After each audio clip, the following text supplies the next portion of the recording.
Robbie Mortimer is an in-demand live performer appearing at major festivals every year, as well as a very popular co-writer on other artist tracks.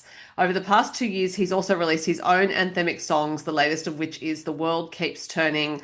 And his name keeps coming up when I interview other artists, and I've spoken to Robbie before, but it's good to have the chance to chat to him again. Hello, Robbie. How are you? G'day, Sophie. I'm very, very good. Thank you very much for having me. I appreciate it.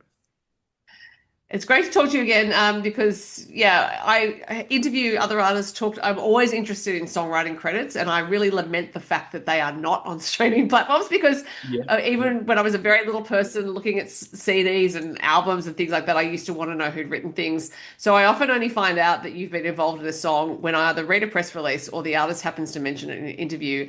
And I think your name comes up more often than anyone else's as a co-writer, and it's always in terms of basically. I could see the light coming up in the artist's eyes. They're like, I got to write this with Robbie Mortimer. So yeah. it seems to me that That's you good. are very busy on the co-writing Yeah, front. I don't think there's any greater compliment, to be honest. I know it's nice to get, awards and accolades with things like that, but when people want to write a song with you, I think that's probably why we all start. I think all those things is how we all start. No one just gets given a song to start off with. So, you know what I mean? So, I think there's no greater compliment than someone who's genuinely interested in writing with you and that you're worthy enough to be a part of someone's journey and career. And yeah, I love the fact that my name comes up in that. It's I've met so many people over my journey since I've started, and kind of say yes to songwrites because you just never know what the opportunity may lead to. And I don't write for songs to get them cut. I truly write them just it's just a spiritual release for me. And Yeah, I don't think there's any better feeling in the world when you write something and that thing wasn't born before you had um, created it. I know it's probably a bit like a motherhood or something like that, to be honest. You spent a bit of time crafting this thing that didn't exist before you put the effort into. So it's a beautiful thing. Yeah, it's interesting that you say it's a spiritual release because I think creative endeavor is that, but sometimes that part of it can get lost. It can feel like, oh, an artist is trying to write a song that's going to be a hit, for example, and you can always kind of hear that, I reckon, with songwriting if someone's overworking it, trying to get it to do something that's not meant to be, right? So when you first started writing songs, at whatever age that was, did you feel that it was that, or was like your ego on the line when you were younger and you were thinking, oh no, I need to make it do something else for me? Nah, I'm probably going to get a bit vulnerable with that there, Sophie, but I think I'd never tried to write a hit until I had, I'm going to say, a hit with Blow the Speakers. Hmm. And then all of a sudden, I felt a bit of pressure to write something that, not to back that up, but it's funny, I've never ever sat down and thought, I need to write a hit, I need to write this, I need to, because that's put pressure on it. And you don't create well under pressure. Like you're not writing what you truly authentically sat down to do. And then it's a job. If you sit down to do that, it's a job. Hmm. So I try not to, but then I have to be honest. There were times where I felt pressure to back up, blow the speakers, and things like that because it went so well, and I didn't really. And it's a vulnerable song about a kid who's just chasing a dream and living life so unapologetically that you blow the speakers. I mean, it's as honest as it gets, to be honest. And then it went so well because of that. And then it's funny when you do try and create it again, it doesn't work. So um, yeah, it's probably in this little shift of what I'm trying to do and why I'm doing it at the moment, to be honest. And probably you probably caught me at a stage where I'm really going back to why I'm doing it. Hmm. Well, I think the first time I interviewed you, we did talk about your first album, which is not a country music album, and Yeah. it has lovely poetic language on it, and I think it is a very vulnerable, heart-revealing Yeah. album. So that artist is obviously still you. It's just that you're interested in working in different genres, which perhaps require different things of you as an artist. Absolutely. That's a great way to put it because I always grew up listening to country music and adoring country music.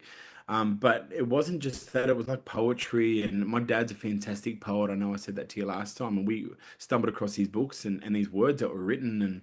But then we grew up with, In Excess and Matchbox 20 and John Lennon and from the Beatles to AC/DC to yeah, as I said, like Elton John and Billy Joel and all these kind of great lyricists. or Bernie Taupin, and all those kind of people who write these lyrics. So it was always that stuff that I really enjoyed, and then um, living the country lifestyle was real to me as well. So I think blending the two of them was just felt natural to me, and I was living a lot of the lifestyle that people were singing about. And then I think country's had this moment at the moment, obviously, where things are going well. But a lot of that story and songwriting has always been there. That has been the crux of country music. So that's why I Mhm. kind of connected to that. But yeah, it's just funny. I also love like the front man, like as I said, In Excess and Matchbox 20 and even bands like 1975. I really love studying the front man and just seeing how they interact so differently and how they can be this person lyrically, but also on stage and entertain thousands and thousands of people. I'm absolutely fascinated in that transformation of a human from off stage to on stage to then off stage again. Because in a little way, I've lived it. Obviously, not in that in that setting, which would be the Not dream. But yet. yeah, yeah, not yet. Good stuff. I like that. Change the language. Yeah, but yeah, just I'm fascinated in that kind of human transformation of that as well.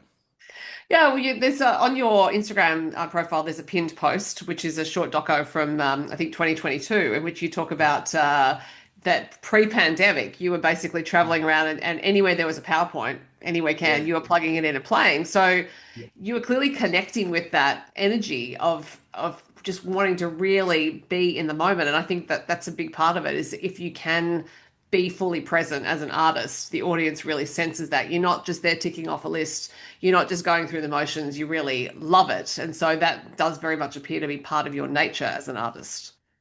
Yeah, yeah. I think I say in that little doco that I made, it was just and it's funny because anything I've ever done for the artistry of it has gone really, really well.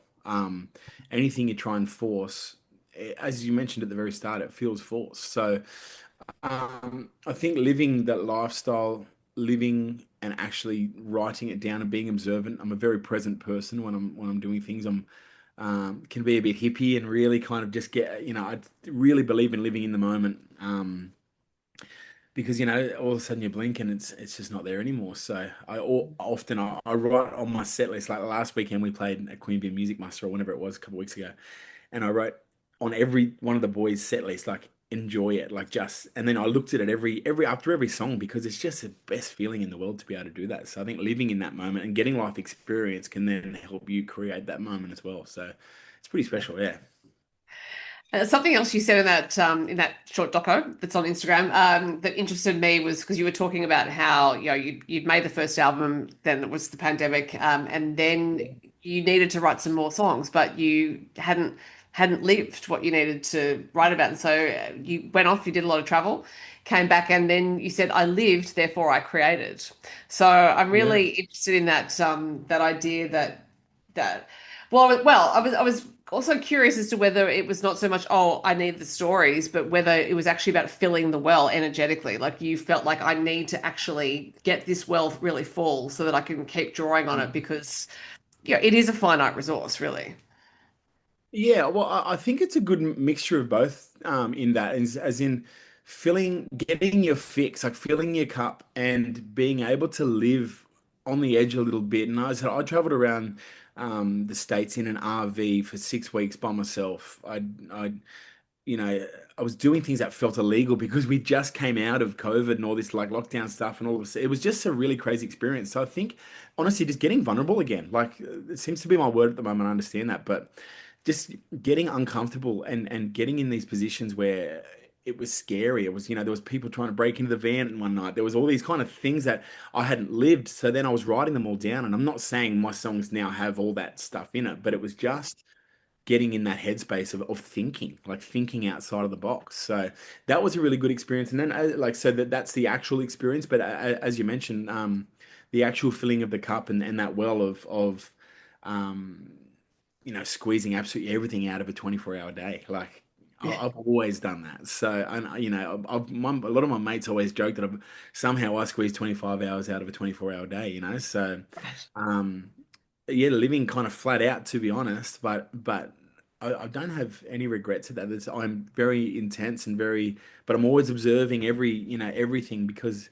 I love life. I love what I get to do. And you kind of create your own, I guess. So, Yeah. yeah, the good and the bad and in between, you just got to keep rolling through it, I feel.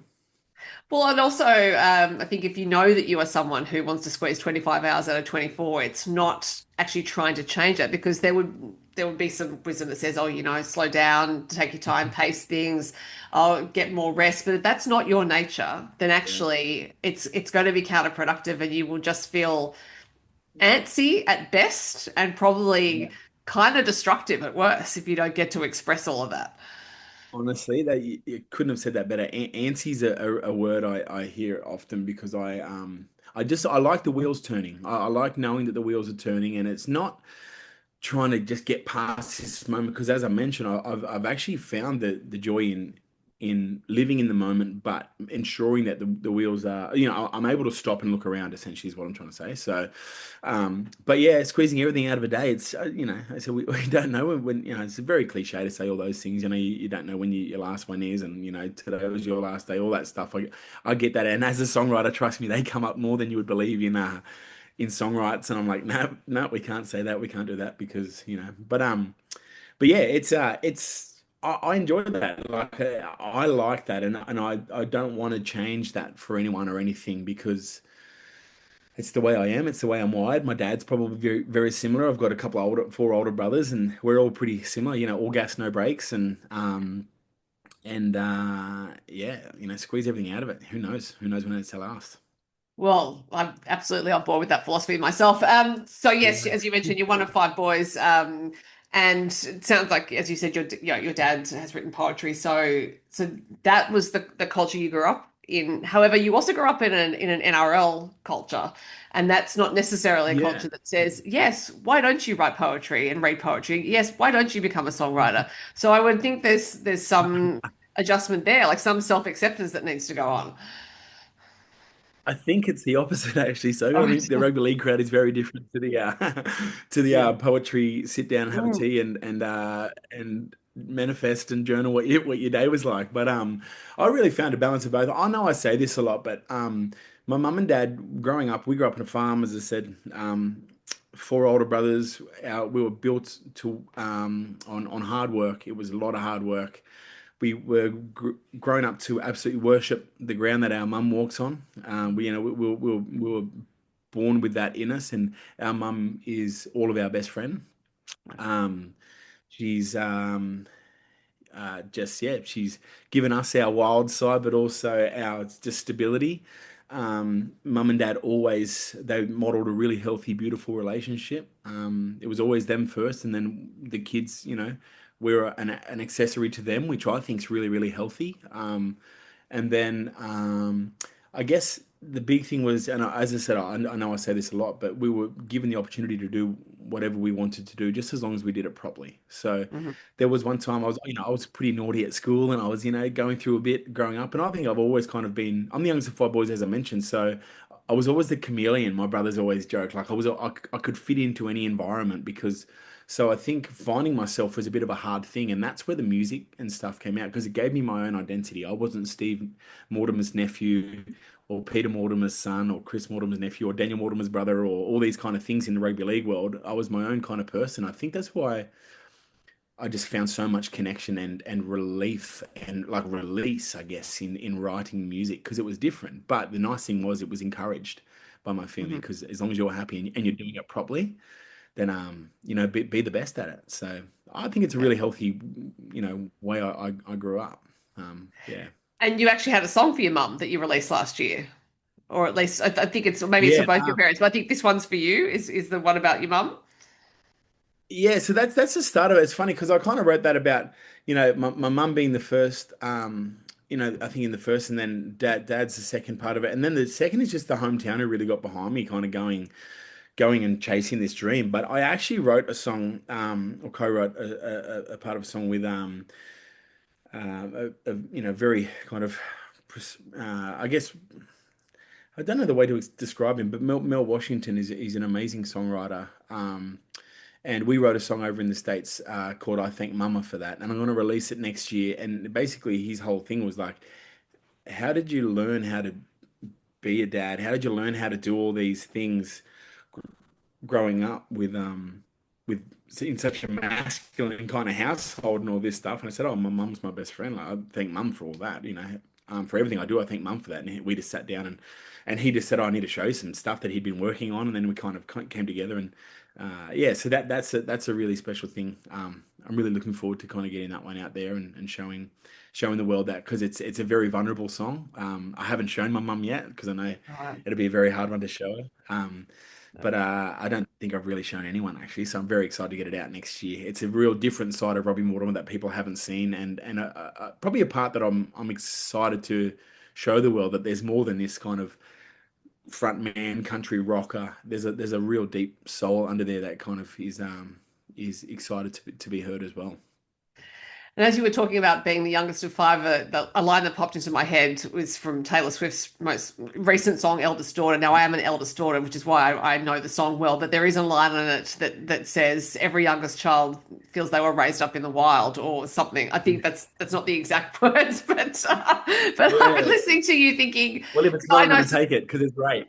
yeah, I know some youngest children who, like, I know someone else who I went to school with who was the youngest of five, and I'm sure, feels like she was raised up in the wild. She was just left to her own devices. Like, it's just, Yeah, yeah. It's so funny that, because I think everyone says, you know, the youngest gets away with all everything, and my brothers would be sitting here laughing, cracking up, probably agreeing with you on this one. So, but I think it's so funny because I had to grow up, and my oldest brother had to learn probably how to grow down. I know that doesn't make sense, but in terms of, I was probably sitting at a pub while my brothers are having a beer or something like that, and my oldest brother was going fishing and doing other things when he could have been at the pub. So we kind of have had this laugh about how he grew down and I had to grow up so quickly. So, but as I said, yeah, chameleon, I can fit into any kind of environment, and I feel thrive in it because, you know, I can have a conversation underwater, as most people who know me very well want to put a sock in the mouth half the time. But yeah, it's I think it's fun. Like it's a good thing to be able to. I love hearing people's stories. It helps me create art, as I mentioned. Like, it's one of the reasons I feel like I'm a good songwriter, because I listen. I actually listen to what people have to say instead of, you know, two ears, one mouth is a very common saying in my household anyway. So yeah. Well, and also what you were saying about, I guess, being adaptable because of having so many brothers, that tells me a bit about why you're such an in-demand co-writer as well. Is because you can no doubt walk into any space and either feel comfortable in it or quickly work out yeah, how to adapt to the personalities that are there so that you can work together. yeah, I think it's real. I actually love it for that reason. I think there's nothing better than when you write for yourself. You naturally are looking through someone else's eyes at you. And I don't like that. I'm trying to get out of that, but I've been in that headspace a little bit. But when I'm writing for some other friends or with some other people or whatever it is, it's just nice to step into their shoes and write for how I perceive them. You know, so as you mentioned, it's a I think it's a good skill to have. Not everyone has, because you're trying to make a hit or whatever like that. But it's nice to even reassure the songwriter who's going to release the song. No, no, no, trust me. This is the way that, like, this is how, you know, it would be perceived well if it was like this, because you're your own harshest critic. You look at yourself in the mirror different to how everyone else, you know, views you. So, as especially as creators of art, we're very hard on ourselves. We're very, you know, it's a weird place to be. Essentially, you're giving the world your diary. So, not Yeah. many. I don't think any other job really has to do that. You know, especially if you want to write vulnerable things that really connect. So it's yeah, but that adaptability is a very important thing to have in songwriting, I think.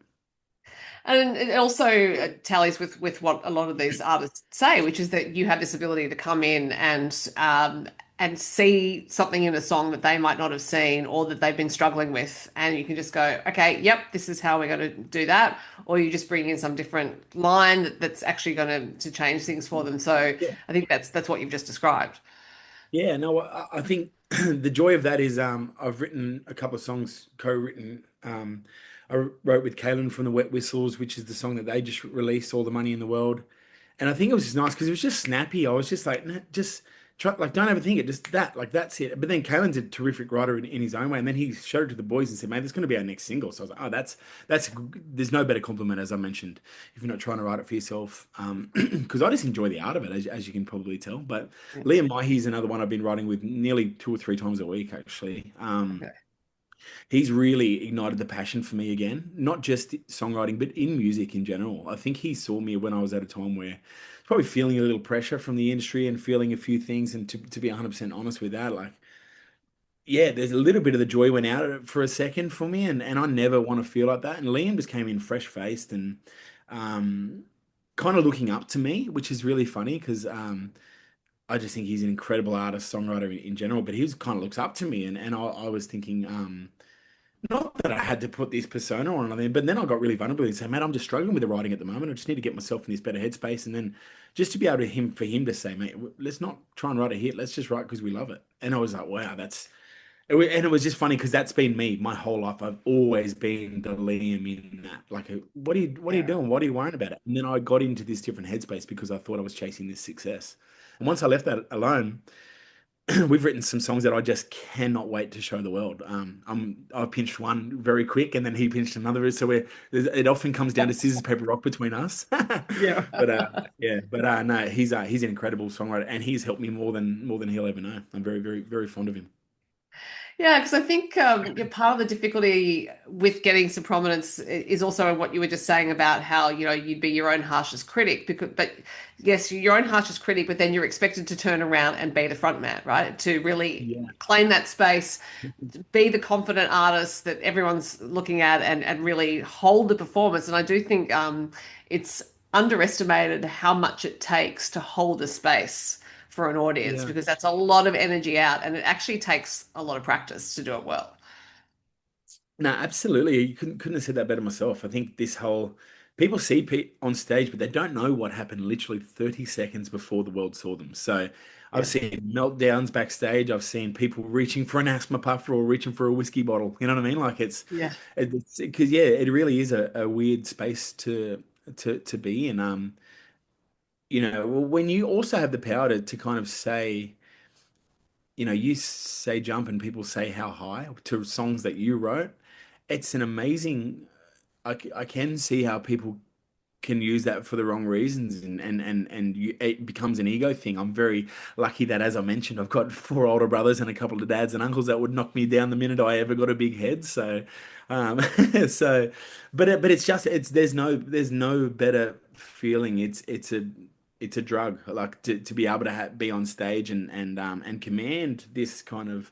That's why, as I said, I've studied people like Michael Hutchence and all those people, as I mentioned, because it just you see the joy that it brings them, but and especially when it's songs that you crafted, like I mentioned before, that song or that thing didn't exist until you chose to do it. And I know that sounds a little deep doing that, but that's the way I think it's really healthy to think of that because you are creating something.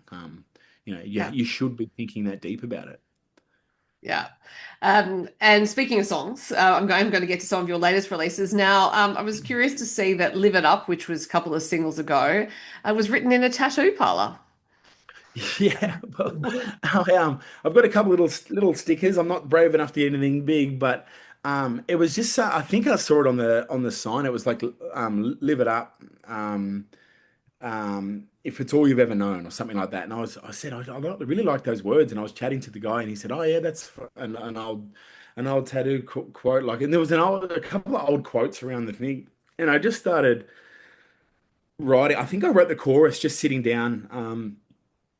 And it was just I felt like a real part, and I felt a bit wild going to get a tattoo and stuff like that, and all these kind of things. So I just wanted naturally this song, and I wrote that by myself. So naturally that song just kind of flowed out as being a little bit flowy and a bit kind of rappy, to be honest. Like it's got quite a good flow to it. So, but that's just because I was spitting it out and to be honest, to distract my mind from getting a tattoo, which hurts. So.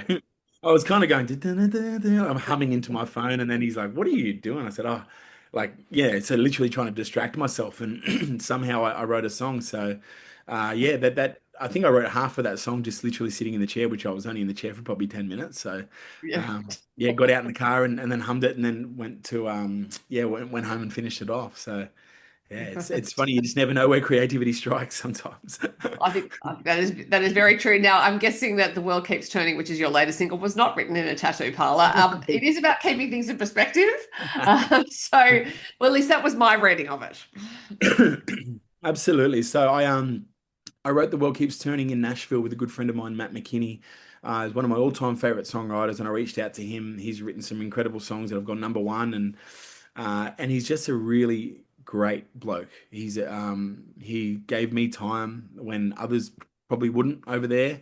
He sat down and he could see the fire in my eyes, and I was actually late to this songwrite, only by a couple of minutes, but because there was protests while I was heading in downtown Nashville, and I had to park the car a little while away and walk through all these things, and I was scared, like I was homesick. Um, so I got into that, and I was quite flustered, and it just took me a couple of minutes to get my head around what was happening, and because it was, it's quite violent over there when I was over there. So wrote into this thing, and I just said, I just want to write something happy and positive. I feel a bit homesick today. I want to write something really optimistic and just something the world needs to hear. And then I kind of started humming this tune and saying, we came up with some sayings like the world keeps turning and, it'll be all right and all this kind of stuff. And then, honestly, we wrote that song in it took us no longer than 15 minutes, 20 minutes to write. Mhm. Came home, didn't really think much of it, and then I started playing it on piano and I sent it to him. He said, "Mate, I'm telling you now, that's the song, that's the song." So and then a lot of the stuff happened this year that I wasn't actually going to be my next release. And then obviously there was some more political tension and all this kind of stuff. And I do try and stay out of that stuff as much as I can. I don't watch the news. I don't want to fill my head with any of that stuff. It breaks my heart, a lot of that stuff. So I just don't want to do it. So essentially, yeah, crafted this song. And the amount of people that have reached out about this song has been it's been my favorite release day ever last week because I didn't check stats, I didn't check playlists, I didn't check any of that stuff because what I was just getting was this um, affirmation that I'd written a song that helped people. And I'm a really big, I was a special needs school teacher before I left to do music full time. And I got that feeling back, of helping someone. And I know it's through words and that may come across a bit egotistical as well. I definitely don't mean it to, but it's just a great feeling when you craft something that people resonate with. And I'm talking over 100 messages, either comments or messages from people privately because they didn't want to share their story, just saying, I really needed to hear these words today. Mhm. I'm going through this, I'm going through that. This has happened. My dad just passed away.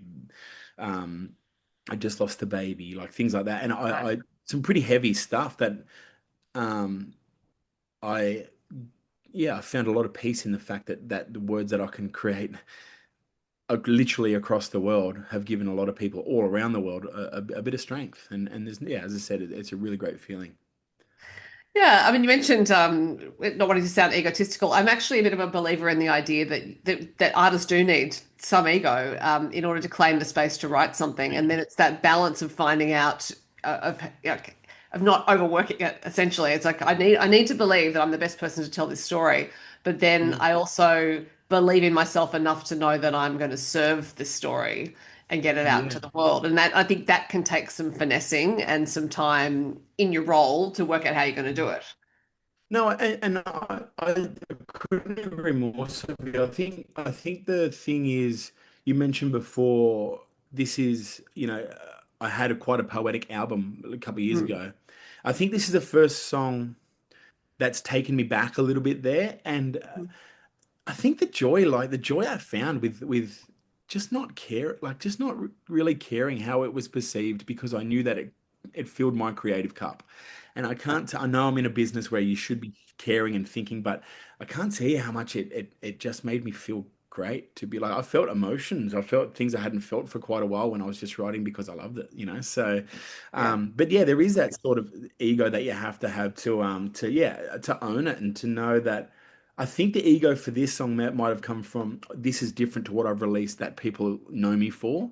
So Mhm. owning it, putting my shoulders back and putting my head a little higher and going, this is a great positive message that the world needs to hear. So, and I didn't do it in terms of the preaching, like the world needs to hear this, and I'm gonna, Yeah.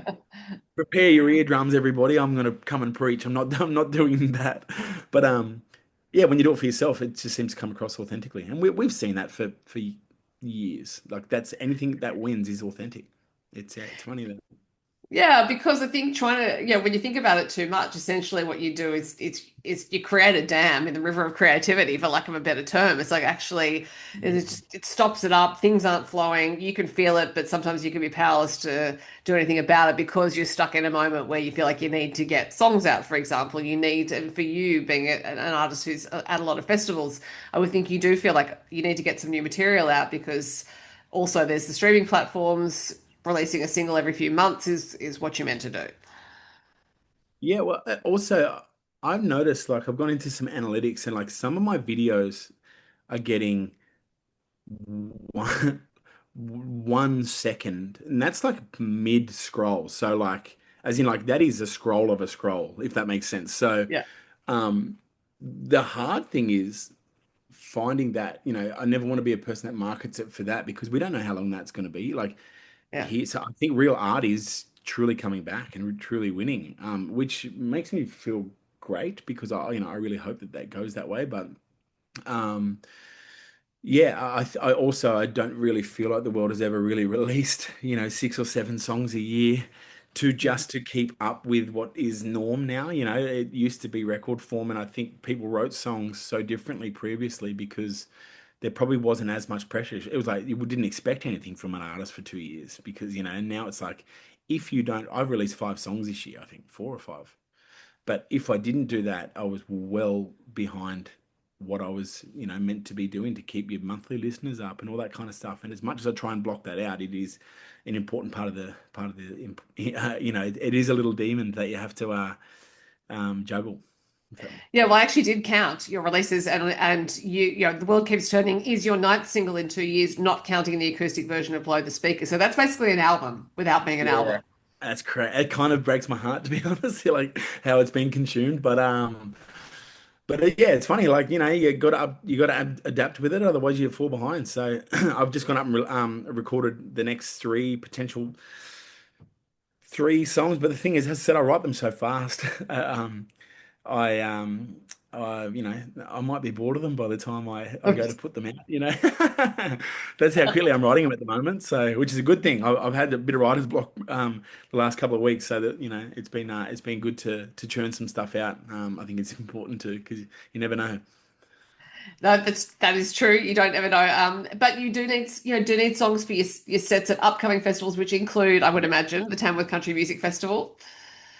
Yeah, yeah, I love Tamworth. Tamworth really gave me home as a kid, like a place to aspire to be. I always watched the Golden Guitars. I always watched the Red Carpet. I always went there and watched, um, you know, just the beauty of it, and to see it grow so much. I think when I did Star Maker, I was like, wow, I'm actually on this stage that I saw a lot of my heroes on. And then I love walking down the street now and having a bit of a profile, to be honest.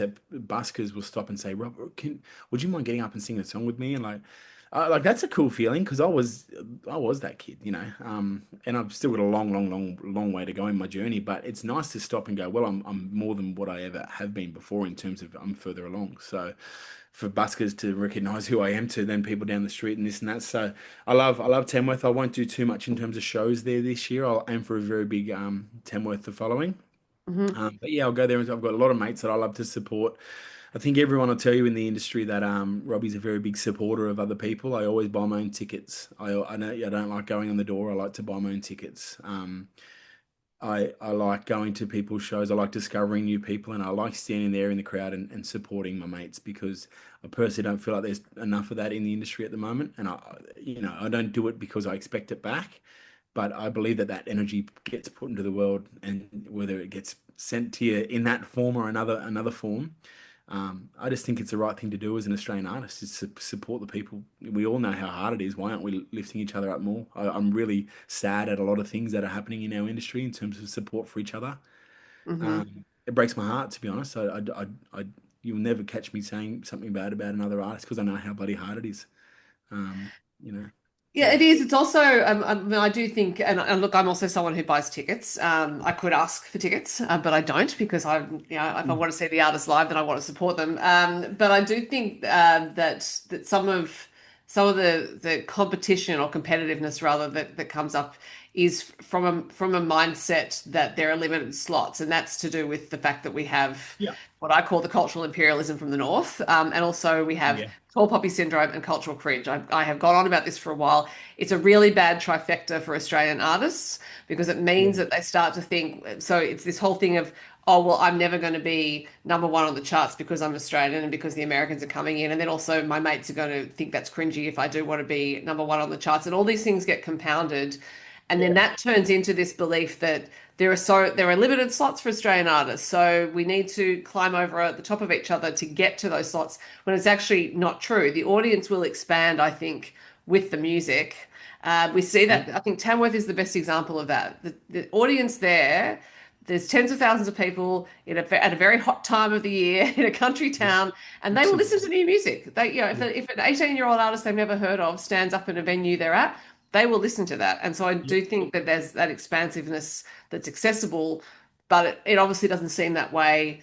Well, there are radio is not necessarily playing a lot of artists. I'm going on a bit of a no, rant, but I do perceive that because I work in a creative industry by day, I can see that there as well. There's this sense of, oh well, the spots are limited, so we better be going after each yeah, other. It's like no.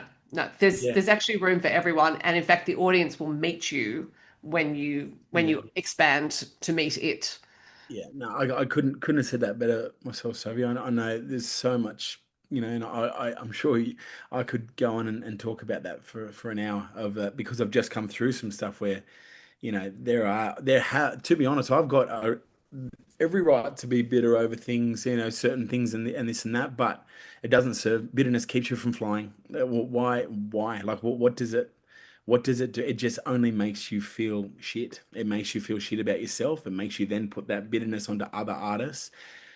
So it's a personal choice. I don't. I choose not to. I choose to try my absolute best to lift each other. Comment on people's photos and videos and the thing is, it's sincere as well. Like I do it because I genuinely listen to that song. I always pre-save songs. I always do that because I know what I say. And as I said, I know not a lot of it is returned, but it's as I said, it's not the reason you do it. It's I really do believe that putting that good energy out there comes back to you in some form, but it's not the reason you do it. Yeah, we just should be supporting each other. It's just crazy that we're just not as much as what we are. It kind of blows my mind. And as I said, I've seen it more and more in the last, as I've had a little bit more success, I've seen a little bit more people show their true colors. And yeah, it breaks my heart because I choose not to live like that. And I'm not losing any sleep over it anymore. I was, but then I just choose to live it differently. And I know that if you talk to any artist that and their experience on me would be, yeah, well, he's a bloody hard worker and he supports everybody. So I'm very Yeah. proud of that. That's something I can honestly truly say. Yeah, I'm very, very proud of that. I think that's a good way to go. If the ship goes down tomorrow, it's a pretty good way to get sinking, I reckon. Because what else you want to be remembered for, to be honest. Yeah, and you can hold your head high because of all of that, which is also not necessarily why anyone does it. But I think there's also an element of dignity in all of this. You want to have dignity as an artist, and when it's true to your nature to go and support other artists, you don't stop doing it, no matter how other people are Yep. behaving. Yeah, no, absolutely. So as I enjoy that. I actually get a thrill out of that, and I hope that if I know there's a couple of people. Tom Wolf's a great example of that. Both Wolf brothers actually, they're a really big believer in lifting people up. They've done it to me. I've done it to them.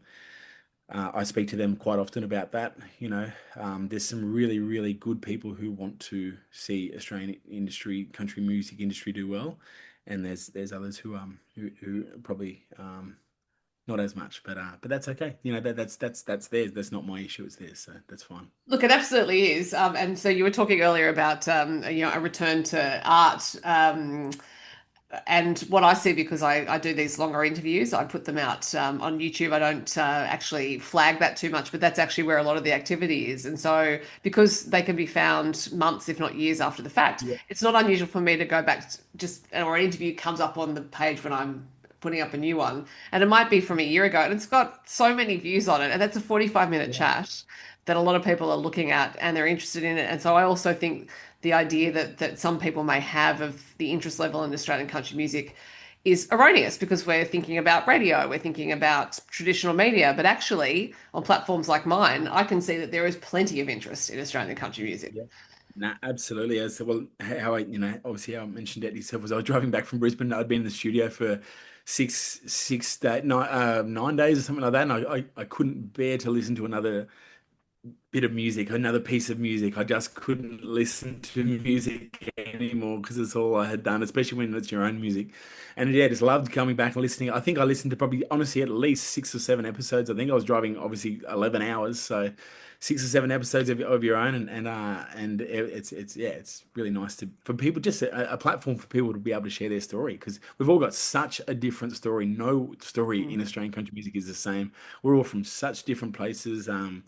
All different levels of our career. And I found myself smiling through so many of them because we all have different perspectives on the industry as well. So, yeah, Yeah. I love the opportunity to be able to share my story because it's a different one than I think people, as they see me on stage or they see me on this and that, I think having the opportunity like this to share my story, I know that people, oh, I didn't realize he was like that. Or I didn't know he was that. Or, it's the opportunity to be able to share your story is really important, I think, in this industry.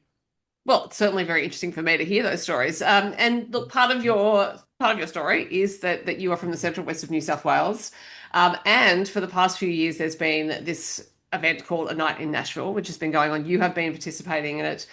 You are participating in it next year. In fact, you're one of the headliners. I know this event tends to sell out well ahead of time. So, are there still tickets available, even though it's well into next year?